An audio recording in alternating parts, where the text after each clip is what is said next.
I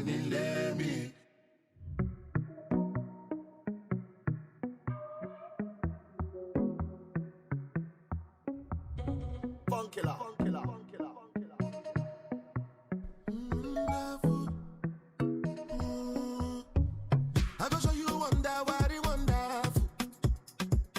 You no go believe what you want happen. No disturb us when the bed do won't catch you. Like it is sleep, but this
Hello, I'm Ariane Hagel in Munich, in Germany, and I'm partner in this project with Melvin Otieno, the founder of Planetary Health, Eastern Africa HAM, and Joseph Akite, the Planetary Health Campus Ambassador from Moi University in Kenya.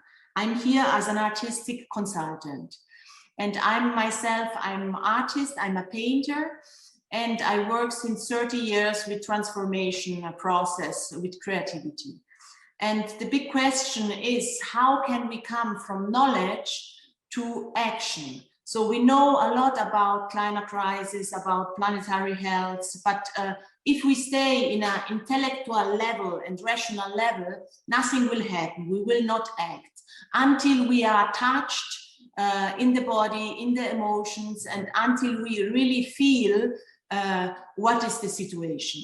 And so the most important part of art, and with art I mean painting, dance, performance, theater, whatever kind of art, in a special sense, in this way, the dance and the performance, with dance and performance we can dance the transformation, we can be the transformation. So it means art include other people, and art as dance is movement and can bring things in movement, and change need movement. So it's something that brings us back to our senses, and at the same time we can make rituals with art and dance. We can make rituals like the indigenous population, the communities. They are very connected to Mother Earth, and they since very long time. So in one sense, they are our master, and they are the master, and they are the experts. So we can learn from them. Then to translate it to our society and to the present. But at the same time, through dance, you can also go in an interaction and have a dialogue beyond words also. So we talk a lot also in the Planetary Health about challenges that we have. And I will break it down, not only challenge, but it's the space of possibilities. What is possible? It's a very different place than challenge. Challenge has us been very strong and heavy, and possibility is just open up with our senses and with the body, and has to do with celebration of existence and of life. And it's more about the individual body, the collective body, and the body of existence that need to be activated. I can maybe show this painting that came out in the last months about, for me, the situation of planetary health and what we do as human.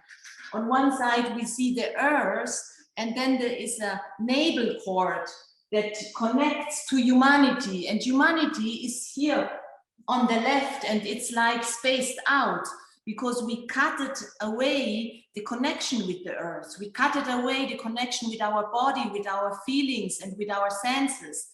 And so we become very big and we enlarge ourselves in a way that it's not helpful, and we behave like God. And we are like a baby. The health of the baby needs the health of the mother, is dependent of the health of the mother. And so also we as human, we depend of the health of our planet. And so I would say it's about landing on Earth and about the ecstatic act of possibilities. This is what's it about. And art opens this dimension also.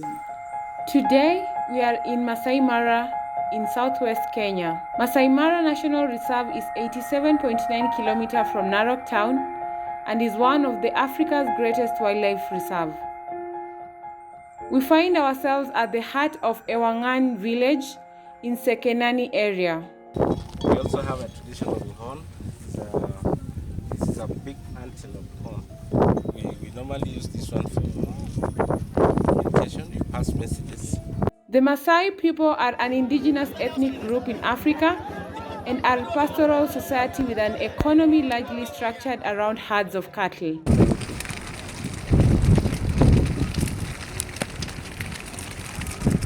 The Maasai villages are called Boma, and they stay in Manyata houses, structured with a handful mud homes on the perimeter.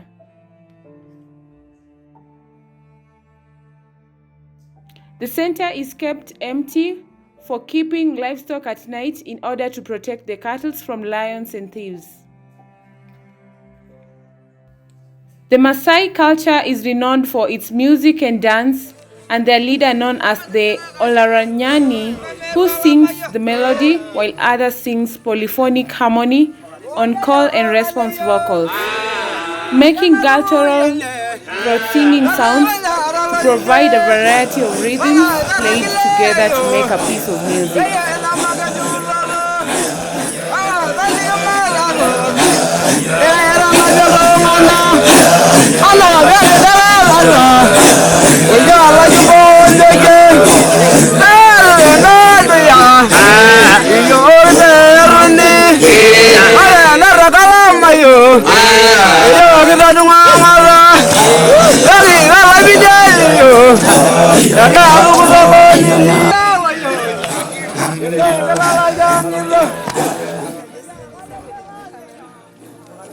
The Maasai people proudly welcomed us and performed different dances.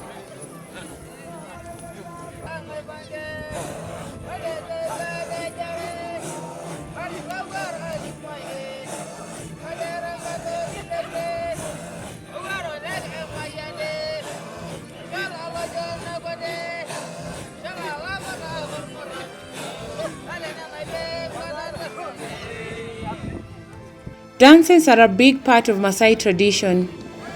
They actually perform their jumping dance known as adumu. Men enter the center and begin to jump, heels never touching the ground, straight into the air as high as they can go. It's a sort of mating dance, a way of a young Maasai man who has just become a warrior to demonstrate his strength and attract a bride.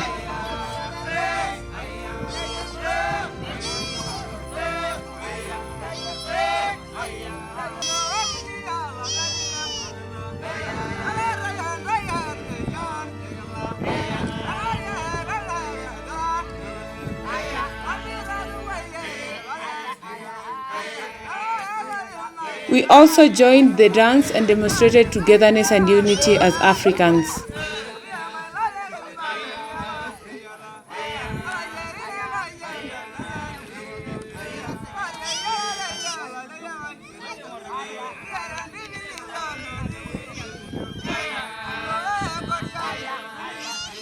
After dancing with the Maasai Moran, the Maasai women happily gathered together and sang their cultural and welcoming songs for us.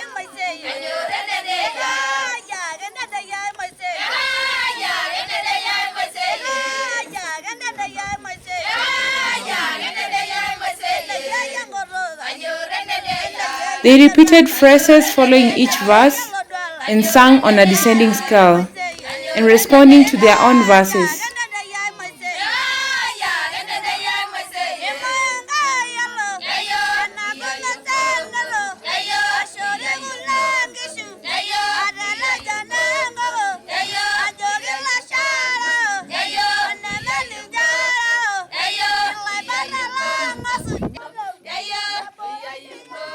The singing was accompanied by neck movements. When breathing out, the head is leaned forward, while when breathing in, the head is again tilted back.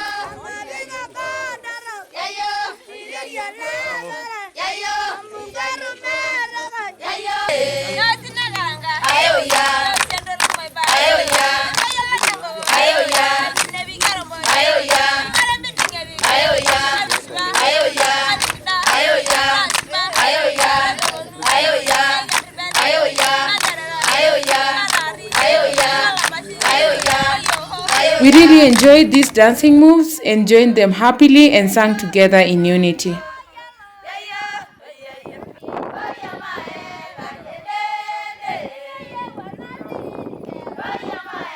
After dancing and embracing the Maasai culture, it was time for the student community from Moi University to perform their dance to the Maasai community. This modern dance was choreographed by Joseph Akite, who is currently the 2021 Planetary Health Campus Ambassador. And some have lost a lot, riding off the land they own, their own animals they have shot. And what's that on the horizon? There's a ray. This dance communicates about the effects of droughts and forest fires, and droughts can create ideal conditions for wildfires. Lack of rain and low humidity dry out trees and vegetation, providing fuel. And the promises they keep.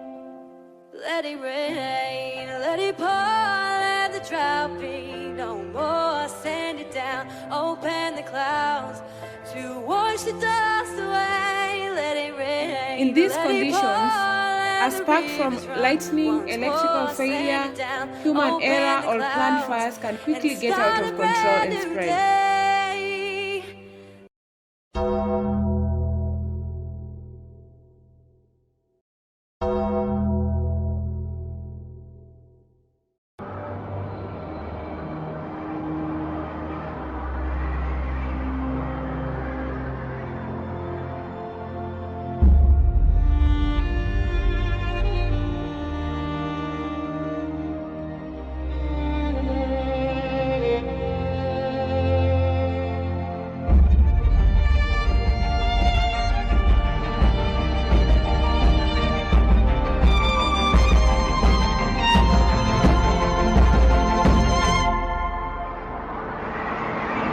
The dancers illustrated how the drought has impacts on society, which includes anxiety and depression about economic losses, conflicts when there is not enough water, higher incidences of heat stroke, and even loss of animals and human life.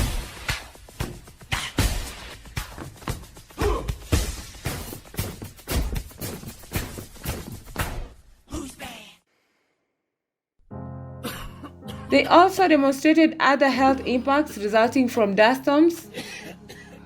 When particulate matter is suspended in the air, it can create irritants in the bronchial passages and lungs.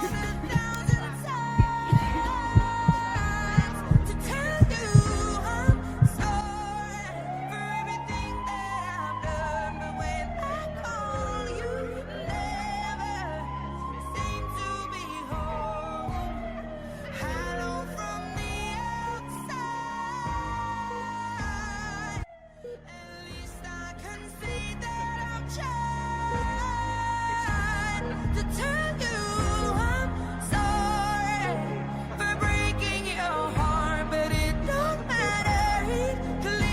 With proper healthcare systems, the chronic respiratory illnesses can be treated. But by harming our natural system, we harm ourselves and future generations.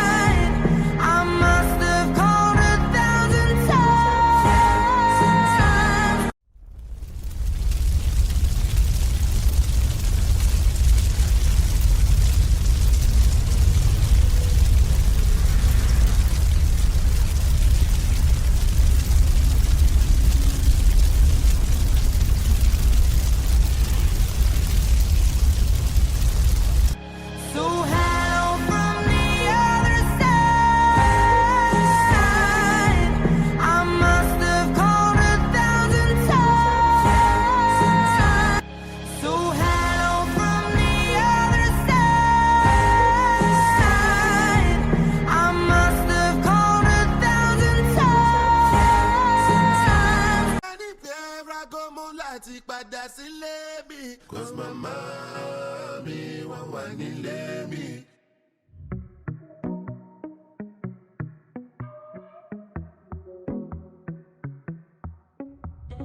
Funkilla.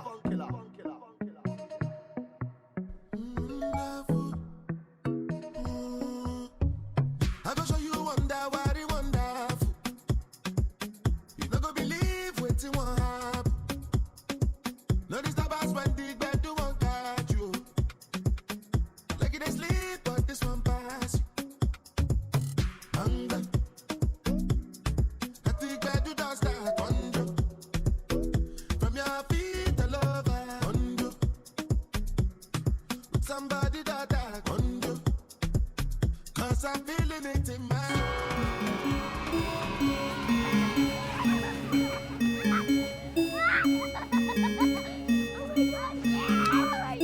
After the modern dance performance, we also engage the children in dancing activities.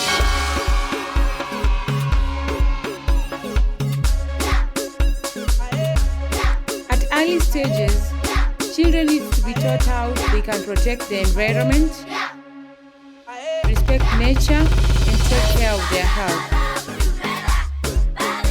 The future belongs to them.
people with their personal experience combined with that of their ancestors harbors a lot of knowledge about the environment and ecological relationships within them. This is called our one village. Yeah, it's beautiful. Yeah.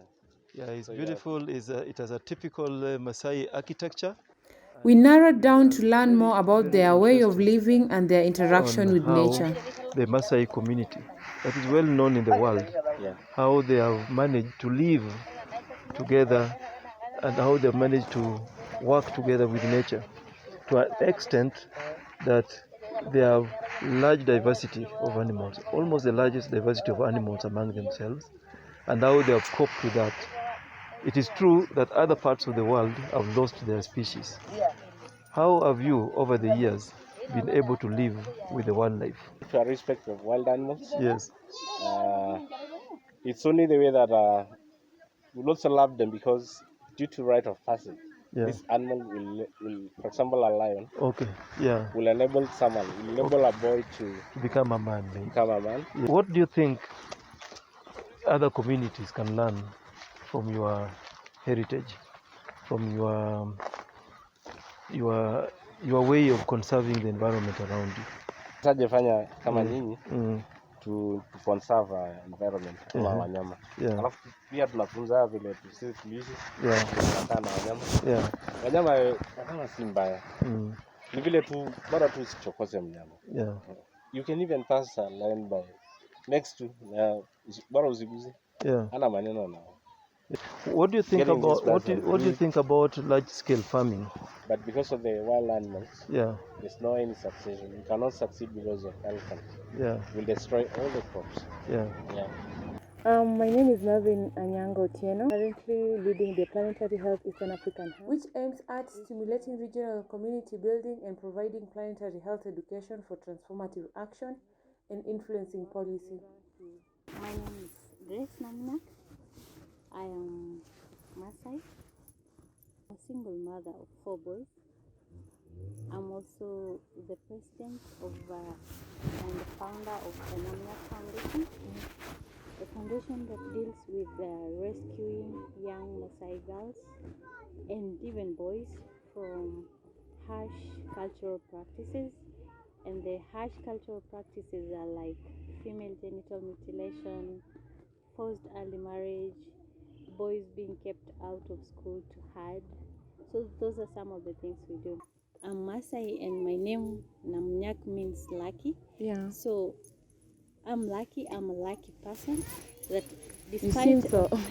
despite of all the odds, despite of all the cultural practices, Yeah. I survived all of them and went to school and was able to be who I am. In some areas we find that they have iron sheet on top and they can be able to get water from the rainfall. So I was wondering how women here acquire water and if there is a way the government is also supporting in acquisition of water since this is a dry area. And you find out that I've been looking at now the roads are well kept. We have good roads at the moment. So what can you talk about the issue of water scarcity and how women acquire water? Because you know, women in their households, they depend on water to bathe their kids, to cook, you know. Yeah. So could you kind As you see, our huts, our houses Yeah. are made of mud and you cannot collect rainwater from here. Yeah. Another thing, this is a dry place. If there are rivers, all rivers are seasonal. Okay. They just happen, there is only water when it rains. When it doesn't rain, there is no water. So most of the communities around depend on borehole water. Yeah. And the boreholes that are here, most of them are under the hills, below the hills. Okay. They are sources of water. So being a tourist attraction and a tourist place that people come, many communities or many people have benefited from donations from outside countries, outside organizations, like overseas organizations. They drill them water or they tap and pipe them to near the villages. Like this village, there is a source of water that comes to the tank that is just behind there. So the water comes from the hills down there, piped to the tank, and then they can get it from there. Some villages like in the Mao forest, you find that some women are still collecting firewood and even cutting more trees to use for their cooking. So I was wondering how the land use changes here is involved in such a way that how do the community the methodology that the women use in cooking, like for example, if they are using now firewood, they're still using firewood or using maybe stoves, something of that sort. Yeah. In these houses, most of them are using firewood, but some of them, like the one that we had entered, she's using gas. So if this is just one in so many, in most of the villages they use firewood. They get firewood from the forest, and they cook inside. And when you talk about people clearing bushes and clearing forest, this is a animal area. Wild animals are everywhere. So it's very hard for this community for them to maybe clear and do farming. There is no farming. So in other words, they are conserving their natural land, which is really amazing. They don't cut down trees, and if they go pick firewood, they don't cut down the standing trees. They pick the fallen dry trees and use them as firewood.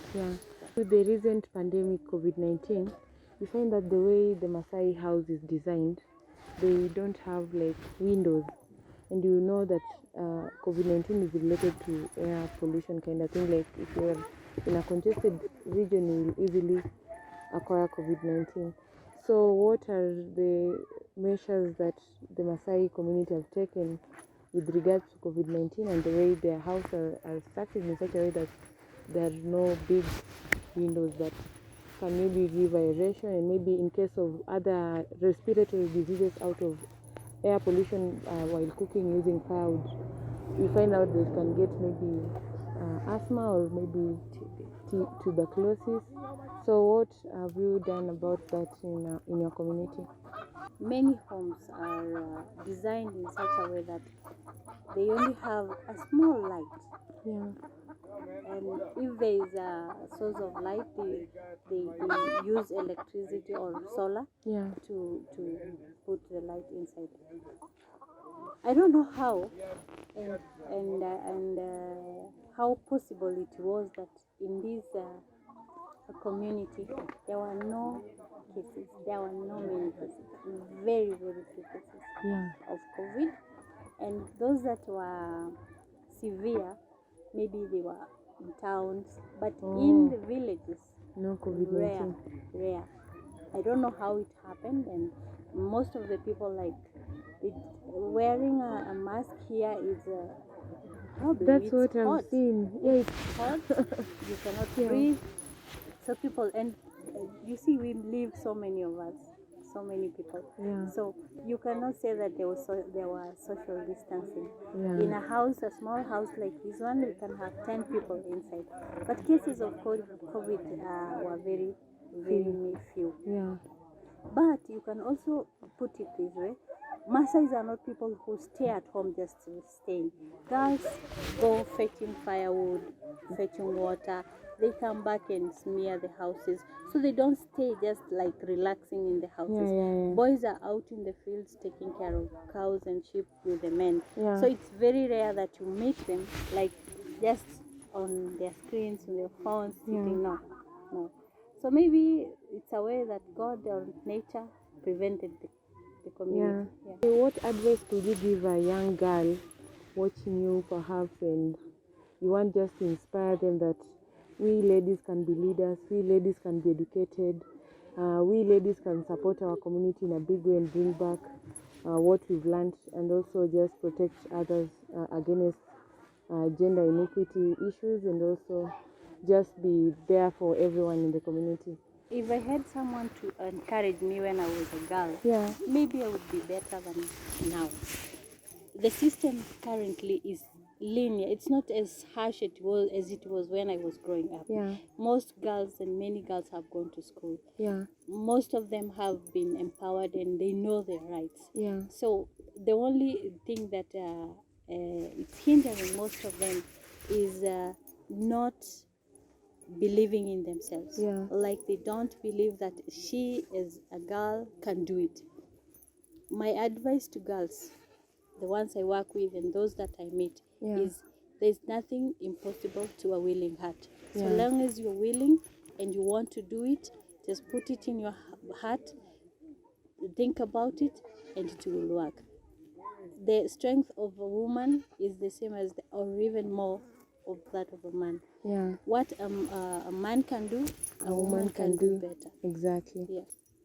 Talking about the Maasai culture, I really like the outfit that I am in today.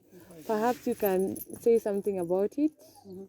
Yeah, since Most of this is Yeah. made by women. yeah, This is women power, yeah, Yes. and talent.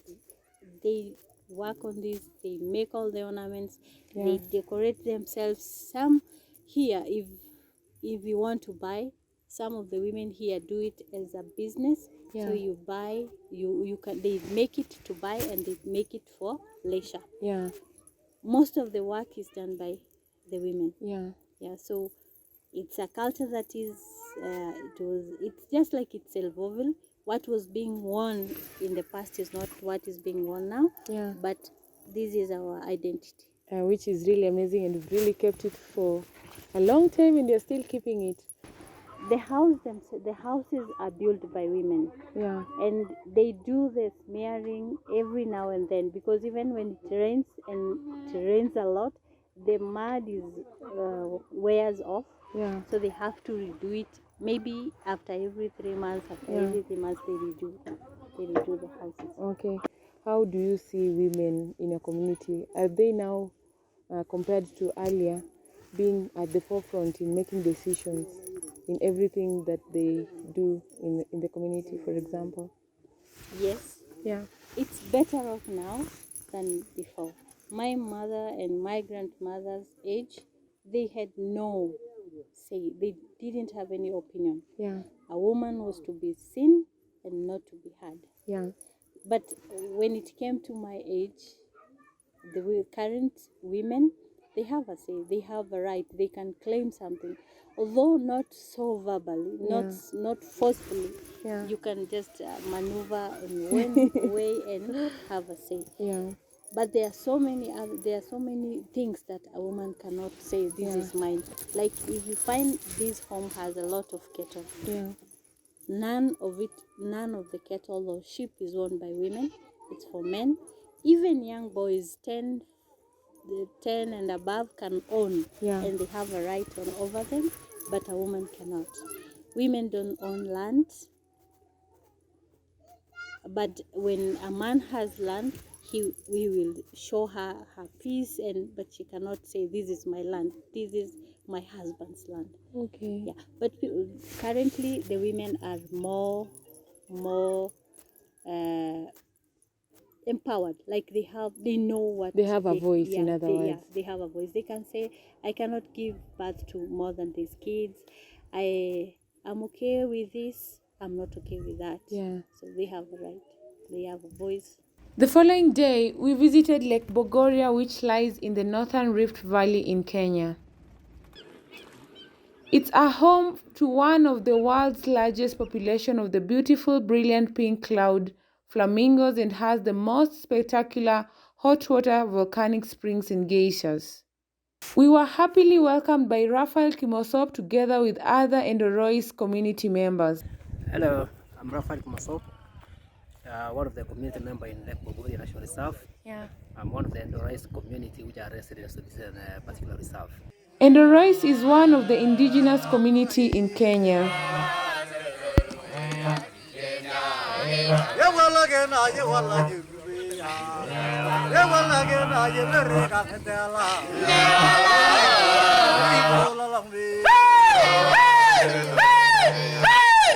We informed them about planetary health and its importance. Endorois community performed their traditional songs, which have rich unifying and educative values. The male dancers carried spears and flails,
the old women adorned their ears with beads and carry special sticks.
COVID-19 pandemic is the ultimate manifestation of an interconnected world.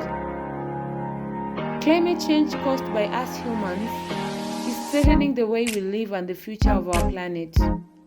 By addressing climate change, we can build a sustainable world for everyone. Taking urgent action to tackle climate change and its impact can start in a small way. Achieving planetary health will require a great transition where we all learn to do nearly everything differently. But it will take all of us, nurses, doctors, farmers, artists, policymakers, storytellers, business people, politicians, students, educators, fashion designers, researchers, faith leaders, journalists, the youth, writers, chefs, activists, and so on.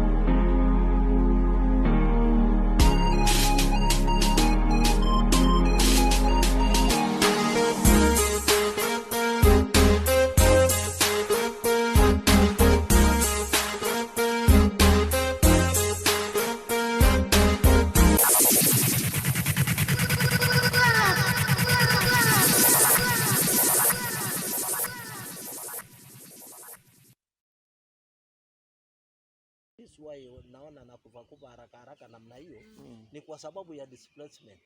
Hawako mahali palikuweko. Sasa wakati walihamishwa huko, unajua nakaanga mwisho ya lake. Sasa anapata sasa mahali pengine ilikuwa na magonjwa ama nini. That is why unaona zinakupa ni kwa sababu ya displacement, vile mahali walikuwa wanaishi wamesongeshwa. Yeah, we normally can tell the time that an animal has died by the setup of the rigor mortis. So I just want to find out, this is recent death. It is still under rigor mortis, and the rigor mortis goes all around. So this is recent. It did not die a long time ago. It may not have rotted. So because of that, I am able to see clinical signs because there's no interference. So I'll just have a quick look at the inside the mouth.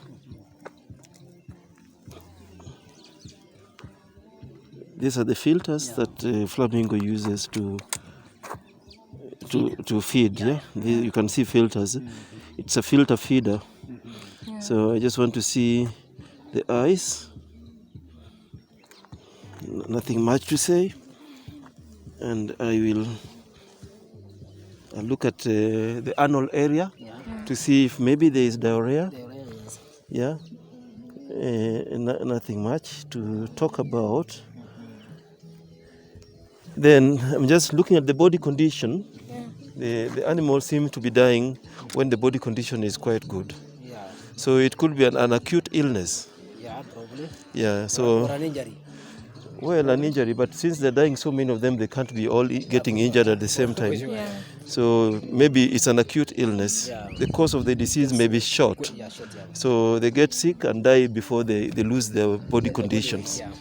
Yeah, and you can see the animal it has all got full feather, and this is a pink flamingo.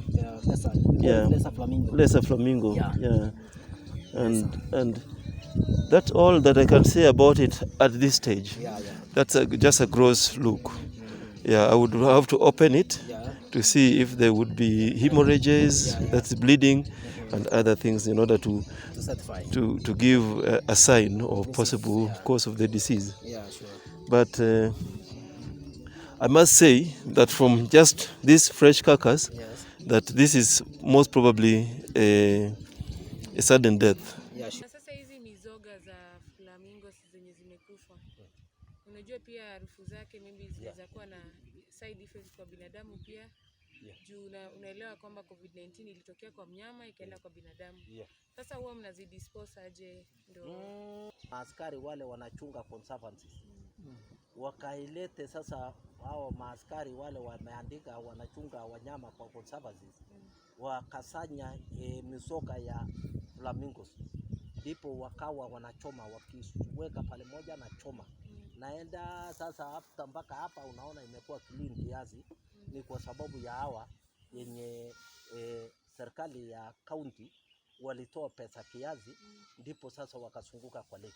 Sasa unaona hii concept ya planetary health inawezesha tuangalie afya ya wanyama, binadamu na mazingira. Mueleza ya kwamba hizi mizoga zinachomwa, kunakuwa na hiyo pollution aspect ya hewa chafu.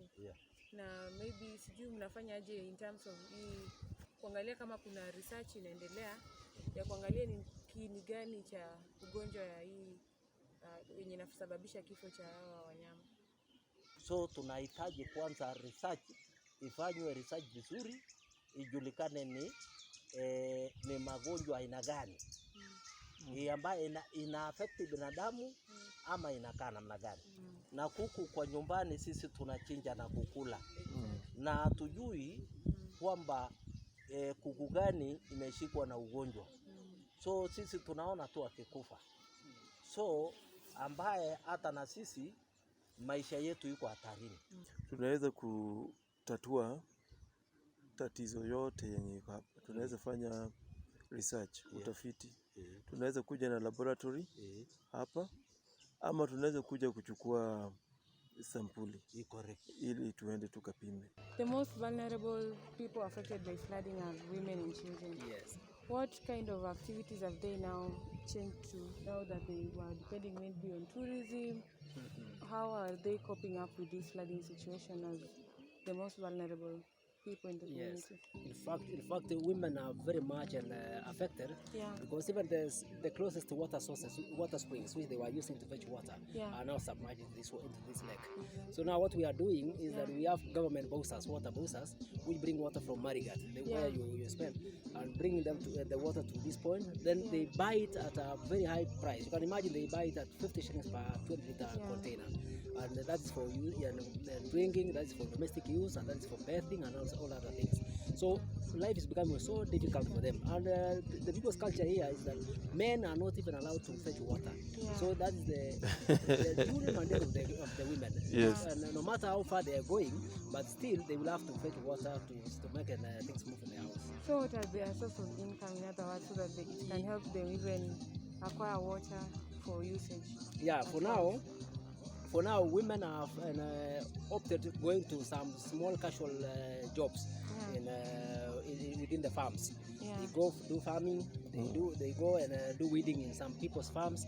They get some little coins. Then they come and buy some little food for the family. That is indeed a disruption in life. Yeah, Yes. surely it is. Yeah. So it is just totally a change of lifestyle. Yeah. So because whatever they've been using, because even they were having some small horticultural farms right here. Yeah. But now it is underwater, so they are hoping to go far away to get some vegetable, far away to get some onions, tomatoes, and many other things. So it is quite difficult.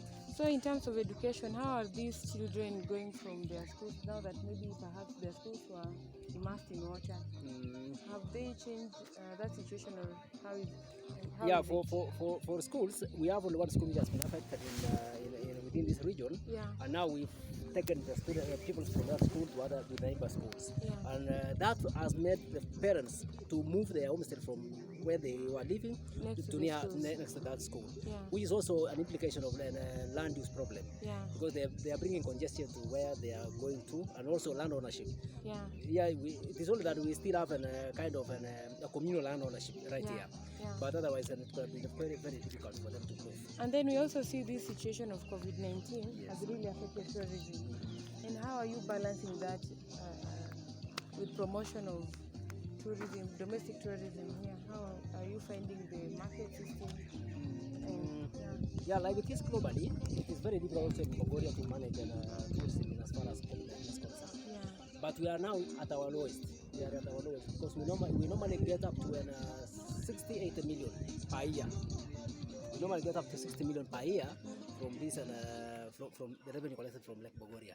But as per this year, last year, first of all, we only got 28 million. This year we are anticipating slightly lower, and the community right here have been given a kitty of 10%. That's provided by law.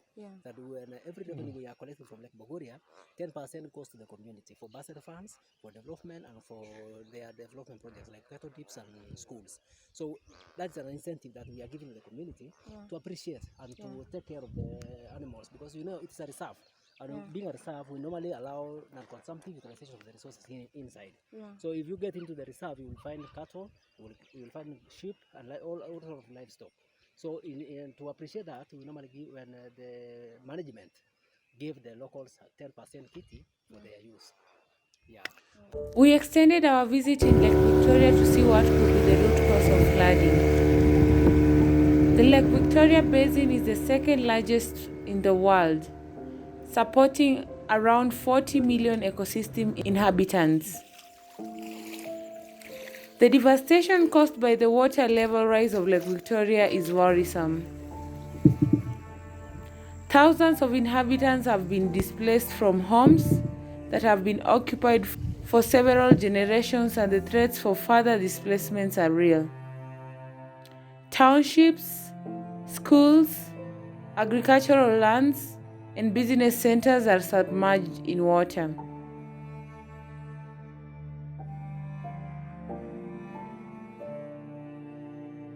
While visiting the lake basin, we observed rampant deforestation to make way for farmland, unimaginable proportions.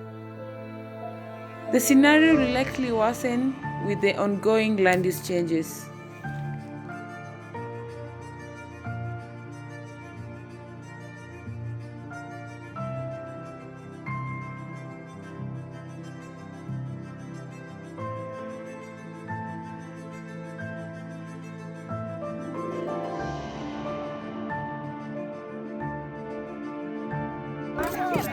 We are now in Nyando, Kisumu County, where the Luo community are predominant inhabitants and have over the time lived and been engaged in fishing activity.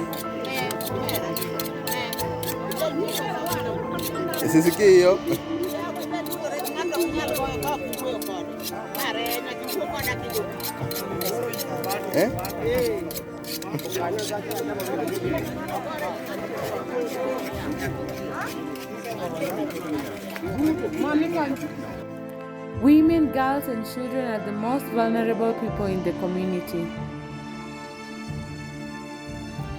There is an urgent need to increase women's involvement in disaster risk reduction programs, as flooding is a gender-sensitive issue.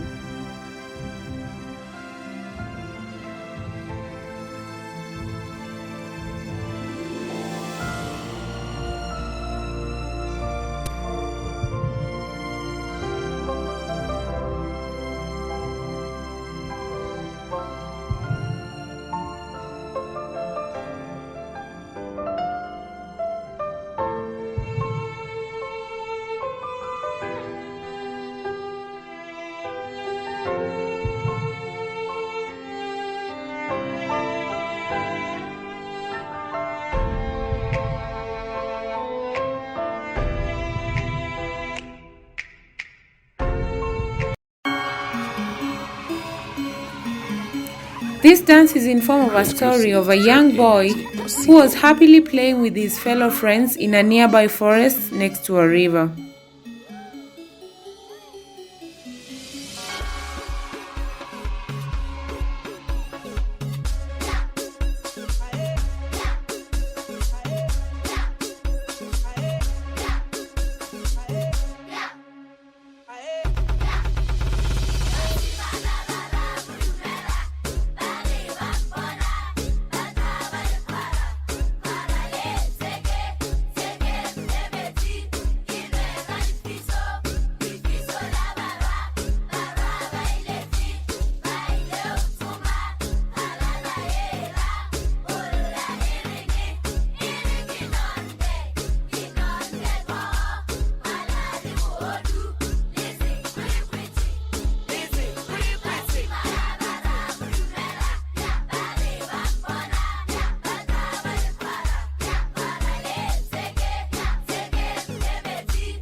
Suddenly, it started raining heavily.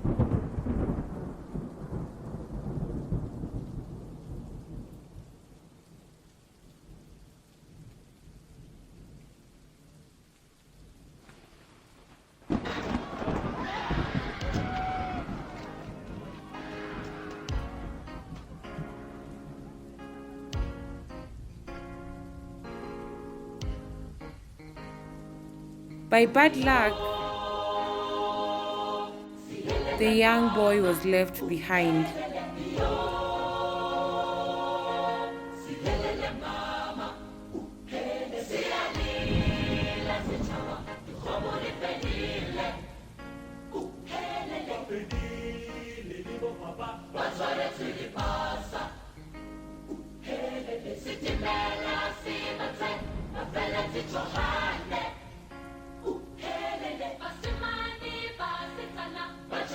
And within a span of minutes, this young boy drowned.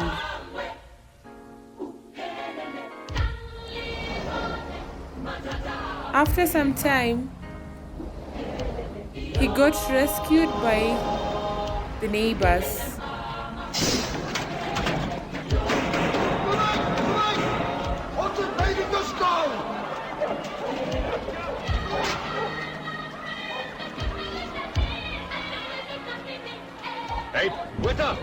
What should we learn about flooding impacts to children? Children see and feel things differently, and we feel that it is important that they need to be heard. Therefore, there is need for great flood awareness, as children's reaction is a sign of a warning.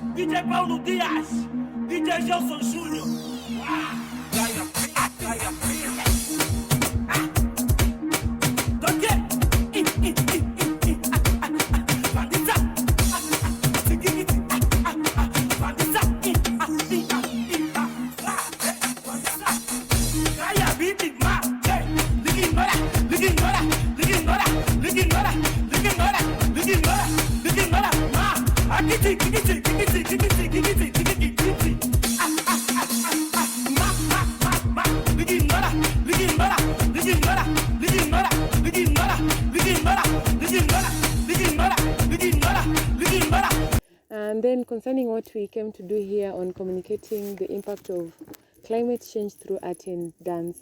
How did you find today's interaction between the modern dancers from the student community in University of Eldoret and Moi, and also the Maasai women and men and children who played amazing songs and dance? This is one of the best encounters I've ever had. Yeah. I've done this for the last maybe 10 years, but I've never engaged my community with the outside baby communities, like having students or other communities perform, and then the Maasai performing. As from me, this was amazing. I wish I knew it before. I could have done it before, but now that we have met and we know, it's a beginning of many others. And from the people that were watching, each one of them said it was best. In other words, thanks to the Planetary Health Alliance for offering an opportunity for a festival event to be showcased at the annual meeting, which will be occurring on the 25th of April to 30th. And I will be happy to share these moments with the community interactions to the global community, so that they can learn from the Maasais from Kenya, and we see how we can engage the local communities more in the issues of tackling planetary health and also climate change crisis, which is really something that is serious and we need to act now. Save our planet!